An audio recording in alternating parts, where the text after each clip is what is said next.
तो देखिए स्टूडेंट, एक सवाल इस तरह से दिया हुआ है, सिद्ध कीजिए कि √2 एक अपरिमेय संख्या है।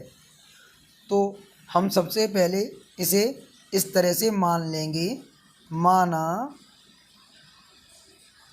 √2 एक अपरिमेय संख्या की जगह हम यहाँ परिमेय संख्या लिख लेंगे।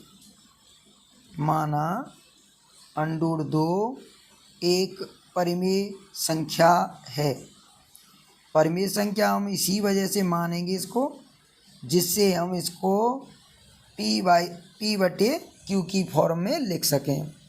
अब हम यहाँ √2 को P/Q, मैं P/Q को A/B लिख लेता हूँ, ठीक है, जैसे लिखने में आसानी रहे।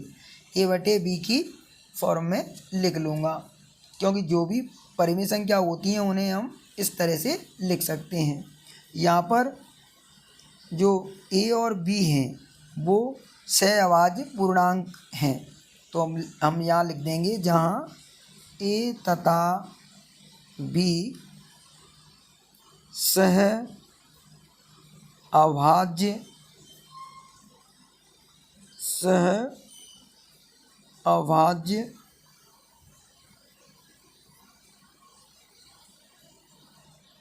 पूर्णांक हैं।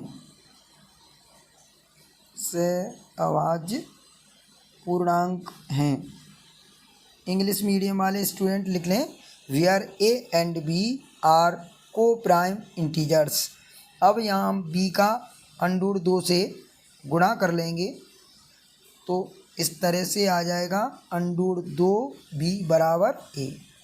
अब यहाँ से हम दोनों पक्षों का वर्ग कर देंगे, दोनों पक्षों का वर्ग करने पर, ठीक है, स्क्वायरिंग बोथ साइड करेंगे तो हमें स्टेप मिल जाएंगे।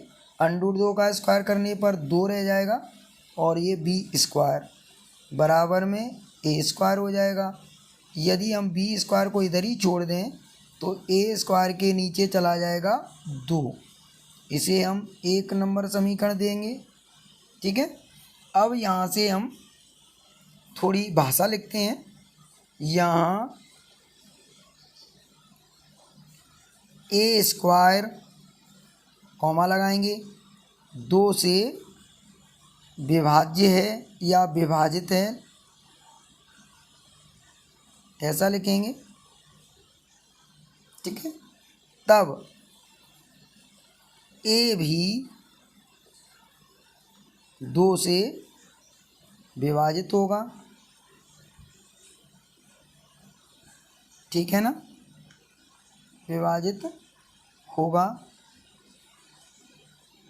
इस तरह से लिखा मैंने। अब यहाँ हम पुनः मानेंगे, क्या मानना है अब की बार आप, जो हमने समीकरण 1 में ये A²/2 लिखा है, हम A को मानेंगे। और किस तरह से मानेंगे देखें स्टूडेंट, A² के बटे में जो 2 लिखा हुआ है हम 2 को लिखेंगे और इसके पीछे कोई इंटीजर ले लेंगे।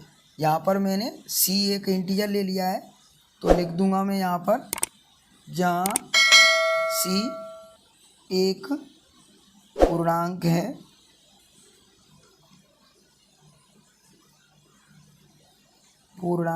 ठीक है।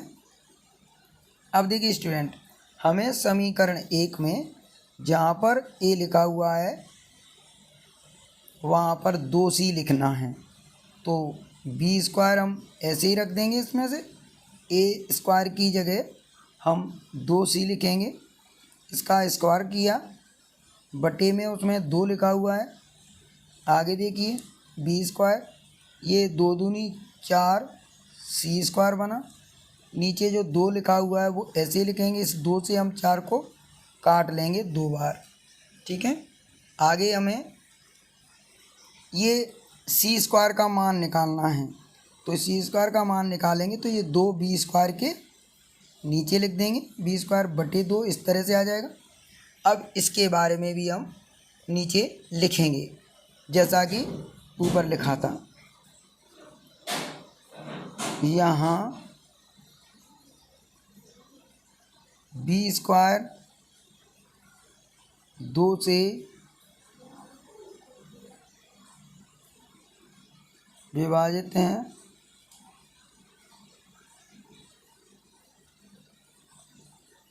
तब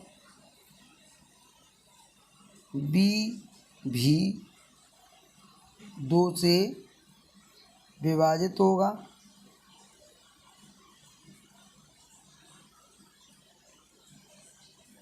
ठीक है, ये वाला स्टेप समझ में आ गया। ठीक है, यदि बी स्क्वायर 2 से विभाजित हो रहा है तो बी भी 2 से विभाजित हो जाएगा। ठीक है, अब यहाँ से देखिए, ये लैंग्वेज लिखने के बाद आप ध्यान दीजिए, हमने क्या देखा यहाँ पर, हमने देखा कि ए तथा बी का एक ओवेनिष्ठ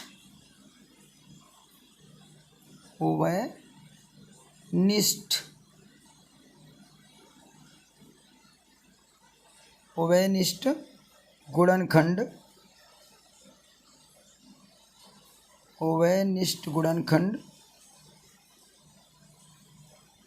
2 भी है। ठीक है, यहाँ ए और बी का एक ओवेनिष्ठ गुणनखंड क्या आ गया, 2 आ गया, किंतु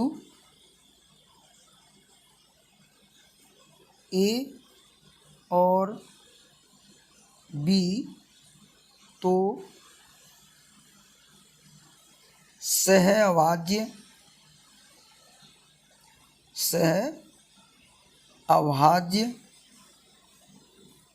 पूर्णांक हैं, सहअभाज्य पूर्णांक हैं, मतलब सहअभाज्य पूर्णांक हैं, तो इसका जो ओवेनिष्ठ गुणनखंड है वो 1 के अलावा दूसरा कुछ नहीं आना चाहिए था। लेकिन अगर ए और बी का एक सहअभाज्य पूर्णांक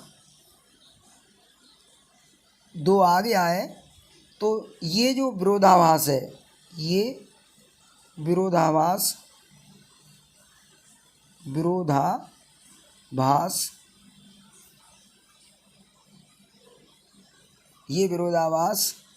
हमारे द्वारा गलत कल्पना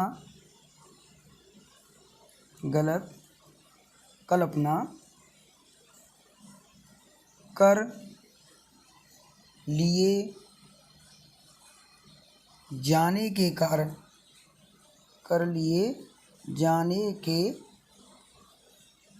कारण उत्पन्न हुआ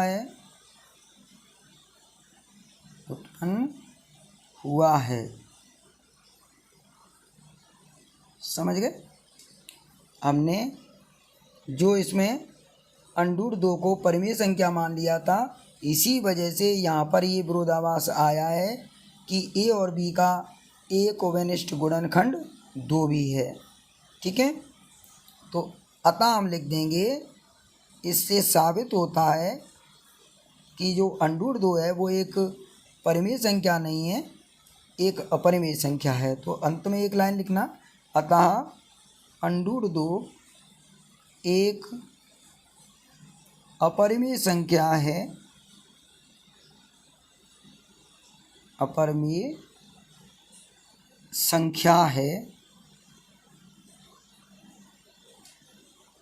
न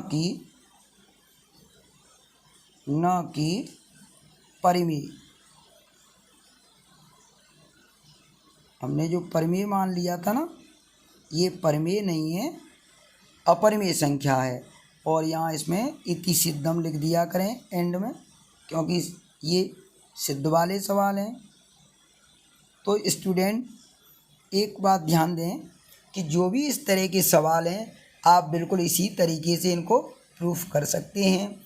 जो भाषा मैंने इस सवाल में बताई है वैसी ही भाषा आप अन्य सवाल में भी लिख सकते हैं।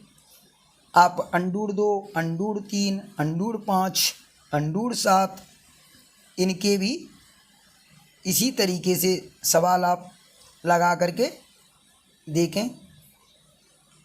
उम्मीद है आपको मेरे द्वारा समझाए गए ये सवाल अच्छे से समझ में आ गए होंगे।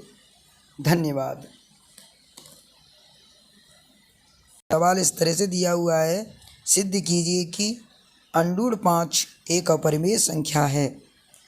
स्टूडेंट, कोई भी अपरिमेय संख्या होती है तो उसे हम p/q की फॉर्म में नहीं लिख सकते हैं, यानी कि उसे अंश बटे हर के रूप में नहीं लिख सकते हैं। हमें परिमेय संख्या जब तक नहीं दी होगी तो हम उसको p/q की फॉर्म में नहीं लिख सकते। तो इस सवाल को आगे बढ़ाने के लिए हमें सबसे पहले अंडूर 5 को परिमेय संख्या मानना होगा। तो हम यहाँ पर मान लेते हैं, माना अंडूर 5 एक परिमेय संख्या है, परिमेय संख्या है। हमने जैसे ही इसको परिमेय संख्या मान लिया तो हम इसे अब आगे p/q के फॉर्म में लिख सकते हैं। मतलब अंडूर 5 को p/q, जिसे हम इस तरह से लिख लेंगे। अंडूर 5 को हम p/q के बराबर रख लेंगे। इसमें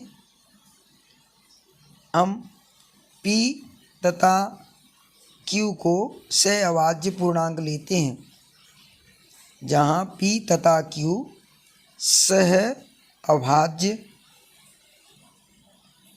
सहअभाज्य पूर्णांक हैं।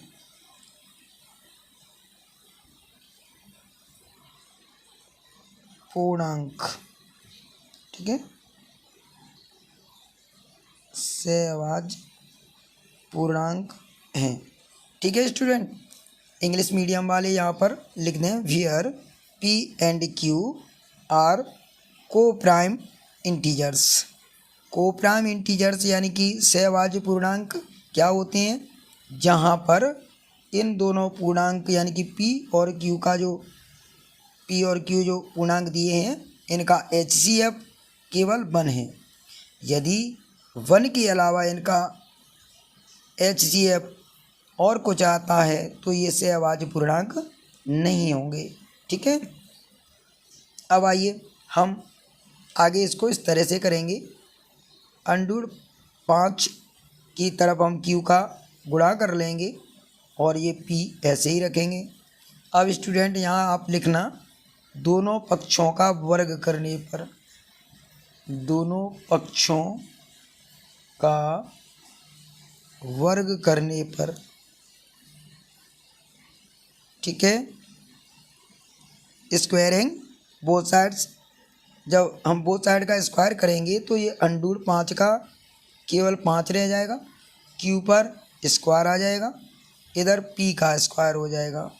यहाँ से हम q स्क्वायर का मान निकालें तो ये आ जाएगा p²/5।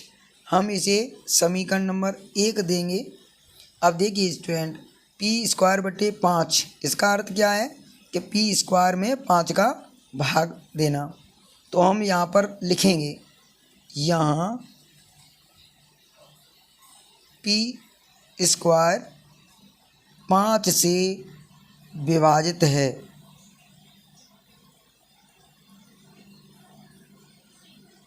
ठीक है, अब याद रखना, यदि p² 5 से विभाजित है तब p भी 5 से विभाजित होगा।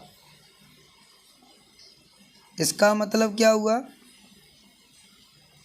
इसका मतलब हुआ कि यदि p के स्क्वायर को हम 5 से विभाजित कर पाते हैं तो केवल p को भी हम 5 से विभाजित कर सकते हैं।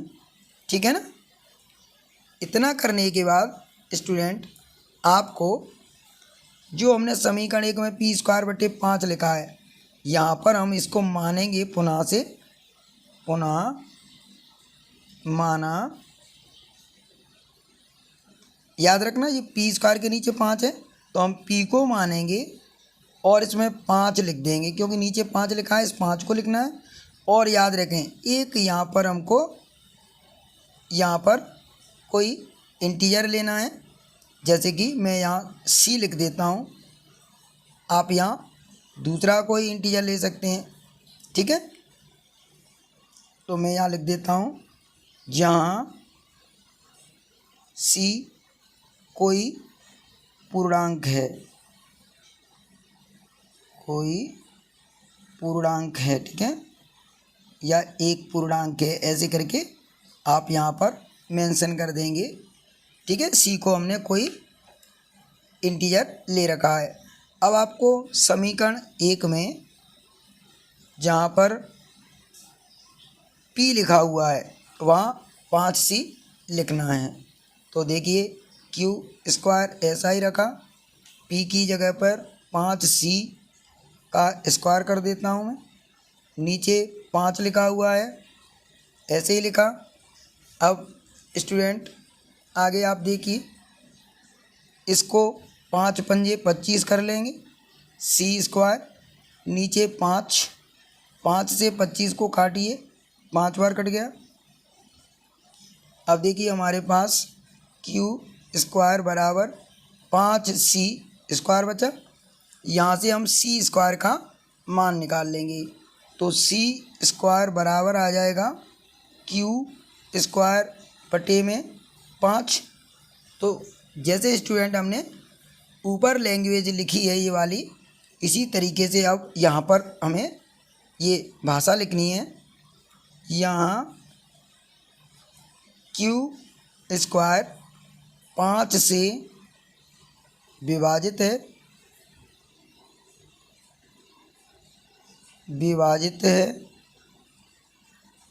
ठीक है। तब क्यू भी 5 से विभाजित होगा,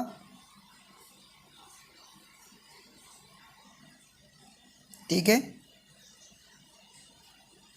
ये हमने इस तरह से लाइन लिखी।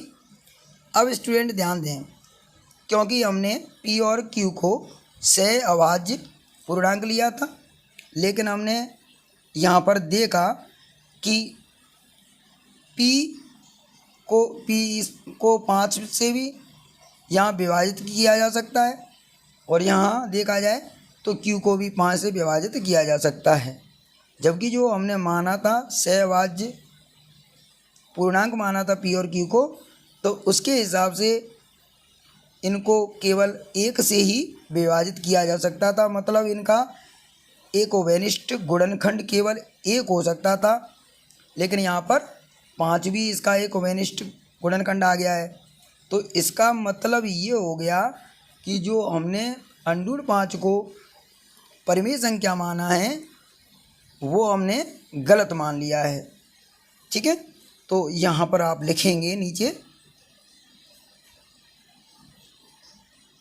या नीचे से आपको लैंग्वेज लिखनी है कुछ। हमने देखा कि P तथा Q का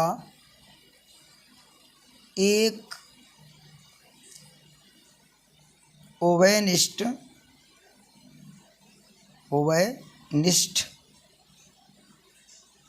ठीक है, ओवेनिष्ठ गुणनखंड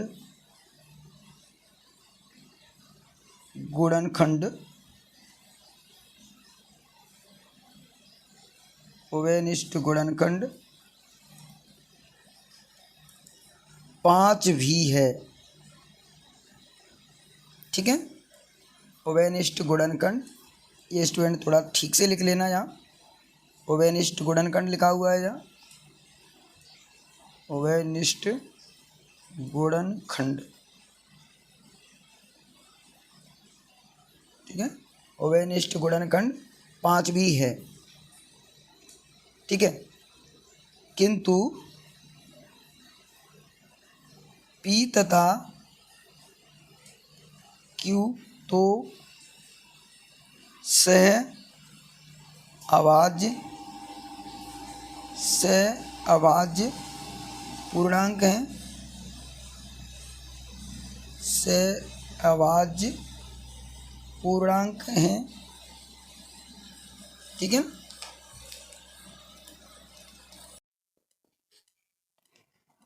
तो आगे देखिए स्टूडेंट, हमने देखा कि यहाँ पर P और Q का एक उभयनिष्ठ गुणनखंड 5 भी है, किंतु P तथा Q तो सहअभाज्य पूर्णांक हैं, सहअभाजिक पूर्णांक हैं, तो इस हिसाब से इसका उभयनिष्ठ गुणनखंड केवल 1 रहना चाहिए था, लेकिन यहाँ पर 5 भी इसका उभयनिष्ठ गुणनखंड हो गया है।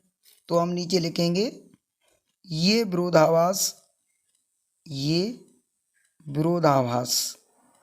विरोधाभास का मतलब ये रह गया कि जब हमने सहअभाज्य पूर्णांक लिए हैं तो फिर ये इसका एक उभयनिष्ठ गुणनखंड 5 क्यों आ गया। तो हम इसी के बारे में आगे लिखेंगे, ये विरोधाभास हमारे द्वारा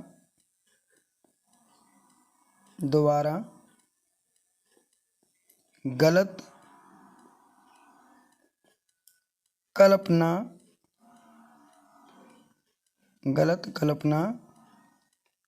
कर लिए जाने के कारण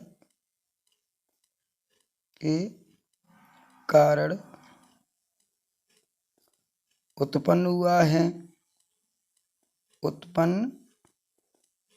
हुआ है, ठीक है। अतः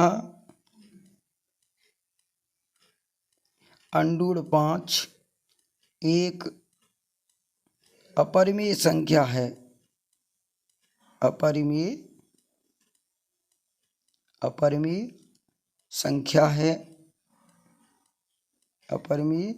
संख्या है, न कि परिमेय, ठीक है। इस तरह से आपको ये लैंग्वेज इसमें अंत में लिखना है, ठीक है। और यहाँ इति सिद्धम लिख देंगे, सिद्ध हुआ,